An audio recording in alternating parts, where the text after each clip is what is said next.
મહિનાની પ્રેગ્નન્સી હતી અને અચાનક તકલીફ થતાં અમે બતાવવા માટે ગયા તો બીપી ખૂબ જ વધી ગયું છે અને એમના કારણે મેલી છૂટી પડી ગઈ હતી તો બાળક બગડી ગયું હતું એના તેમજ બીપીની આડઅસરથી બંને ખૂબ જ જોખમી હતા અને ત્યાંથી હોસ્પિટલેથી જાણ કરવામાં આવી કે મોટા સેન્ટરમાં વહી જાઓ। ત્યારબાદ 3 હોસ્પિટલ ગયા બાદ બહુ જોખમી કેસ હતો એના કારણે સગાના રેફરન્સથી વાત્સલ્ય હોસ્પિટલમાં અમે આવ્યા।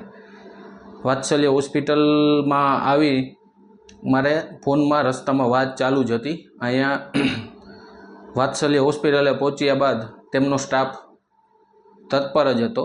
વાત્સલ્ય હોસ્પિટલ પહોંચતાની સાથે તેનો ગાયનેક એથેન્સ્ટિક આઈસીયુની ટીમ હાજર જ હતી અને યોગ્ય માર્ગદર્શન આપીને તાત્કાલિક સારવાર શરૂ કરવામાં આવી અને આજે 7 દિવસ થયા છે। 5 દિવસની આઈસીયુની ટ્રીટમેન્ટ તેમજ વાત્સલ્ય ટીમની સારવારથી અમને એક નવું જીવન મળ્યું છે। સારવાર દરમિયાન ઘણા ઉતાર ચઢાવ આવ્યા। ખૂબ જ ક્રિટિકલ કન્ડિશનના કારણે 30 બોટલ જેટલું લોહી ચડાવવામાં આવ્યું અને ઇમરજન્સીમાં ઓપરેશન કરીને બાળકને લેવું પડ્યું। કિડની અને ફેફસાના આડઅસર આવેલી, પરંતુ ટીમની મહેનત અને સમયસરની સારવારથી અમે આજે જોખમ મુક્ત છીએ।